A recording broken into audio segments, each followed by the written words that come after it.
Welcome to Becoming a Writer podcast, where writing inspiration is served fresh in 20 minutes or less every fourth Saturday. I am Rubina Gauri Gomes, and together we'll learn how to explore, experiment with, and express our writer selves. If this speaks to your writing journey, give the podcast a listen. If you enjoy it, I'd love for you to leave a review so others can find it too. Don't forget to share your suggestions or questions through the form in the show notes, and let's grow this community together. You can find more conversations like this and download your free Writer's Mental Toolbox PDF at rubinagomes.substack.com. Now grab a cup of your favorite drink and let's have a quick chat.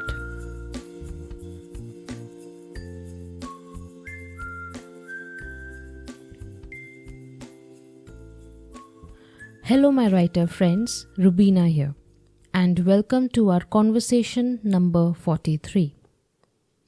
It is funny how when we plan out our year, month, or even our day, we think we humans are invincible.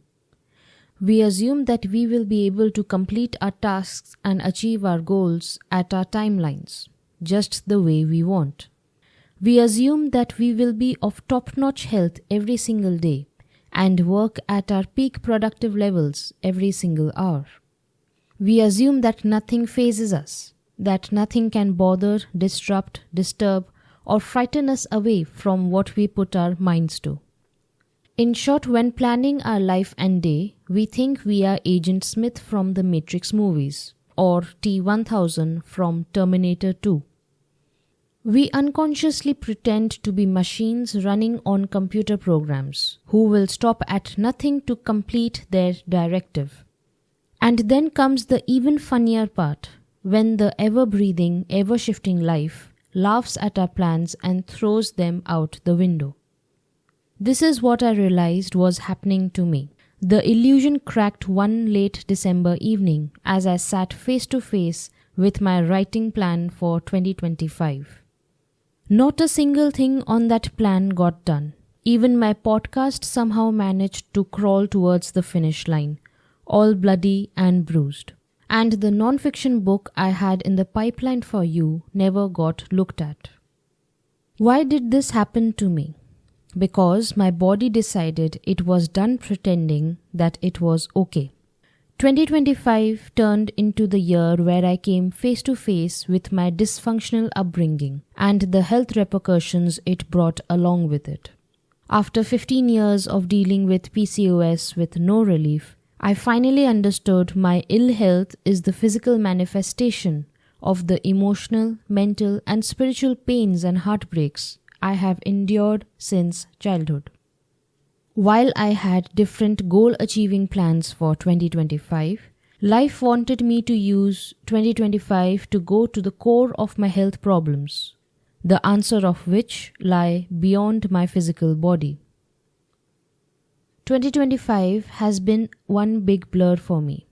I have no idea where which month began or ended.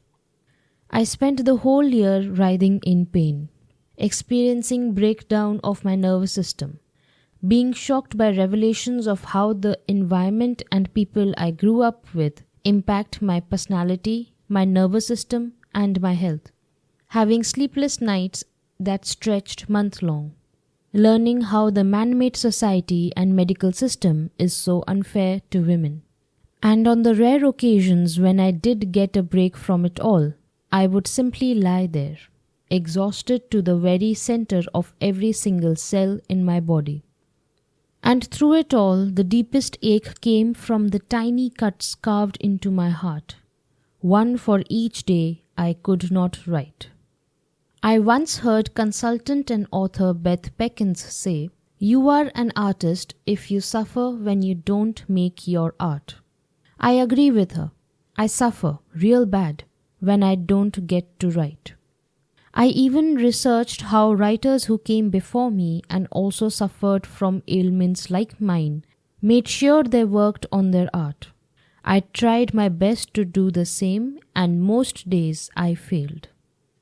Very quickly I understood that if I want to go back to my writing, happy and healthy, I need to first heal myself enough to be able to sit at my desk. So I shifted my focus on that, giving my body, mind and soul time and space to rest, purge and recover without any pressure or deadline. I am still recovering, but I now do have a calm enough nervous system that feels safe enough to come out of the exhaustion and live life instead of just survive.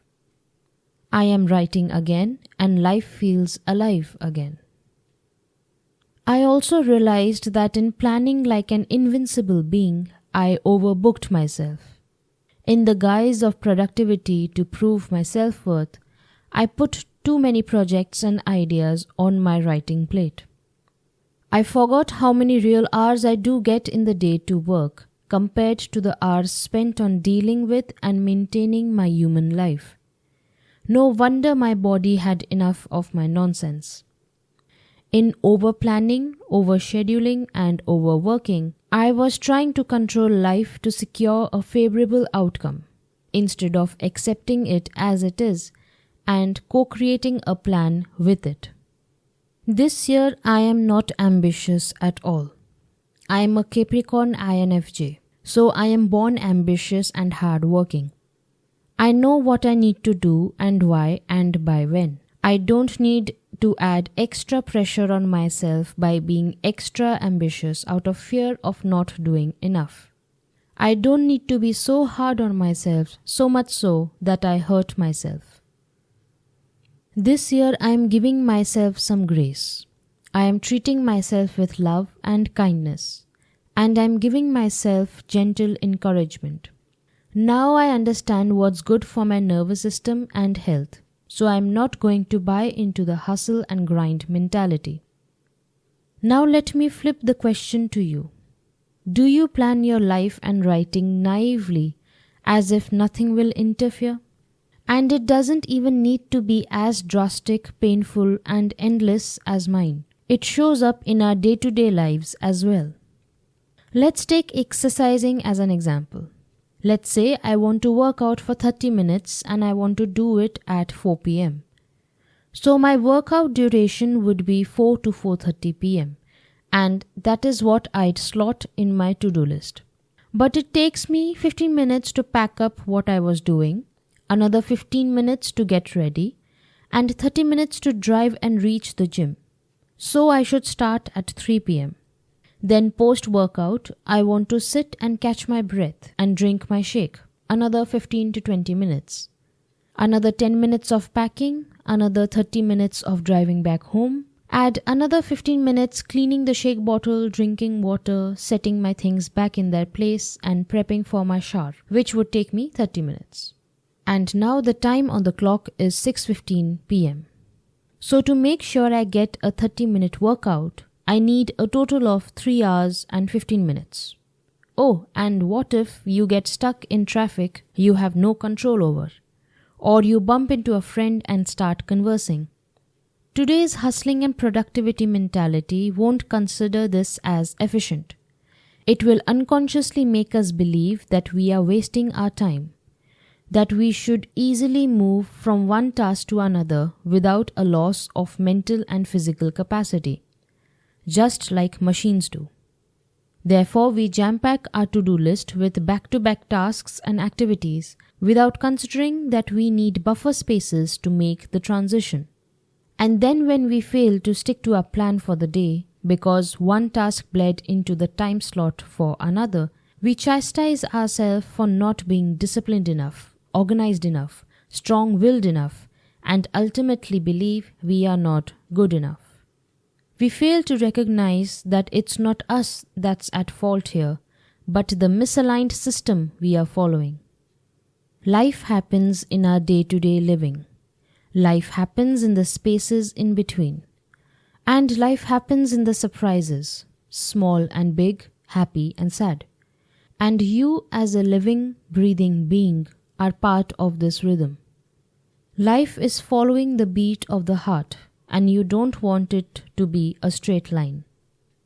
It is a great idea to have plans and goals, but they'll only be good for you if you make them keeping life in mind.